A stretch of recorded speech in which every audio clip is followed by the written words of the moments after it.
Do you have a pet who likes to nibble your hair, or one who follows you to the toilet or the shower, even drinking water from it? We'll be looking at those questions today on Pet Problems Solved. Plus, if you have a dog that chases a skateboard, I've got some tips for you.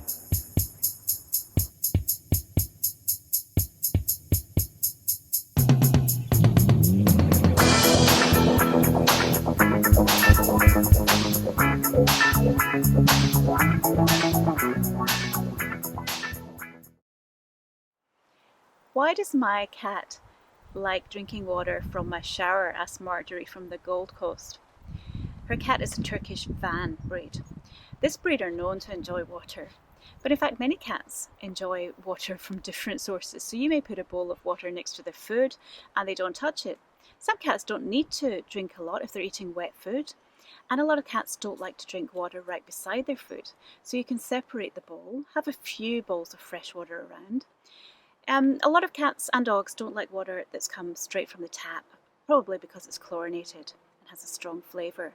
So water that's been filtered or water that's been out for a day or so, where the chlorine's diminished, would probably be preferable for them.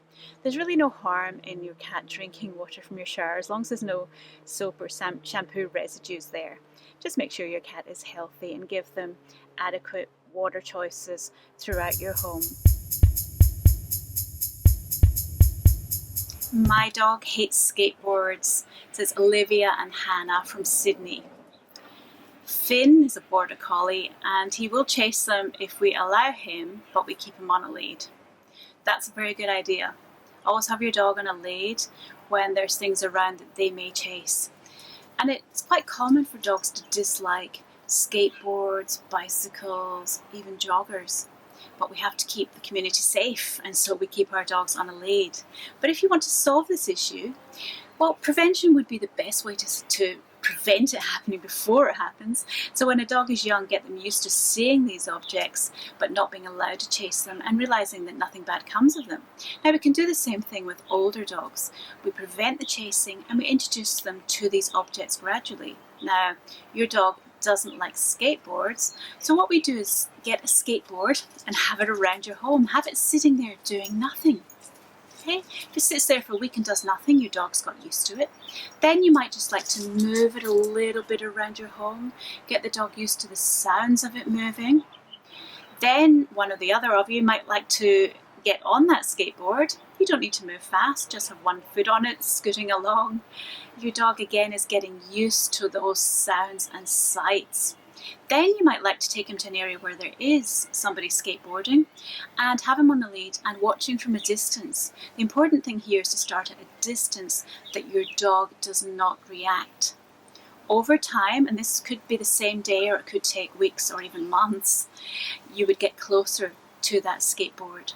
And then you do the same thing in different locations. So we're desensitizing your dog to the sounds, the movements of skateboards and the people on them. Good luck.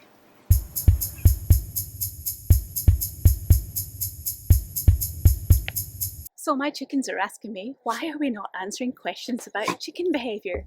Well, we could, but to be honest, most questions come in about our cats and dogs. We have a question from Brianna in Cronulla in Sydney. She says, why does my cat eat my hair? Well, this can be quite common with cats. They enjoy nibbling on things, and your hair probably feels a little bit like another cat's hair. So it's a bit of what we call allo grooming or mutual grooming. You pat your cat and they pat you.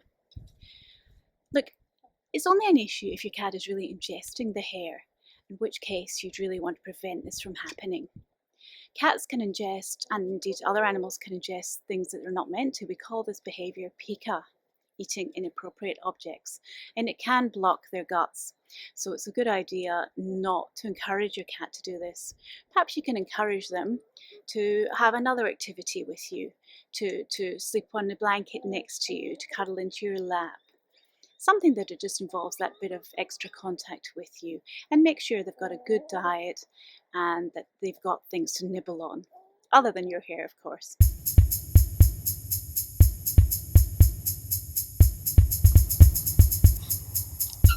I don't know about cats grooming hair, but I certainly have a chicken who likes to groom mine.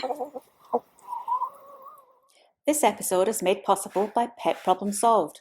Check out our website, petproblemsolved.com.au. I'm Dr. Jo Righetti, animal behaviourist, and I'm here to answer your pet behaviour questions. Now, Sydney, I don't know who's written this, but they want to remain anonymous perhaps. Gizmo is the cat's name though. And they're saying, why does my cat follow me to the toilet? I always like to say to people, you have my permission to go to the toilet alone. Your pet does not need to come with you. Don't stay there too long though, they might get a bit upset. So your cat follows you usually because they get your undivided attention when they're in there. You're not busy doing other things, so you can talk to them. You can look at them. All of that is attention.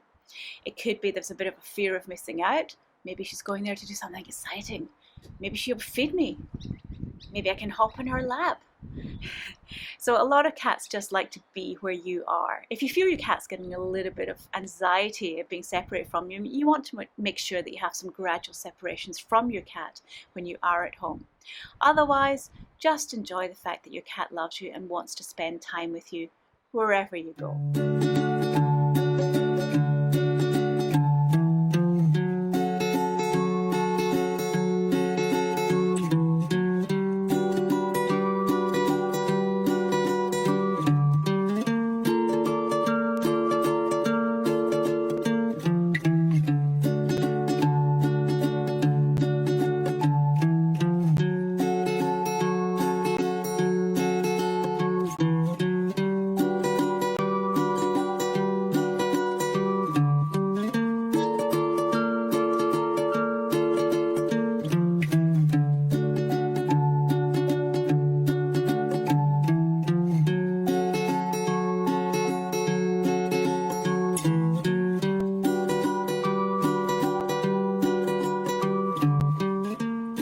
For anyone who wants to know more about behaviour, I go into a couple of these problems in more depth in my podcasts, so please check out Pet Problems Solved in your favourite podcast location.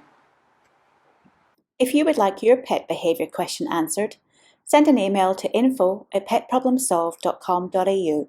For more pet information, check out our website, petproblemsolved.com.au. Look after your pets.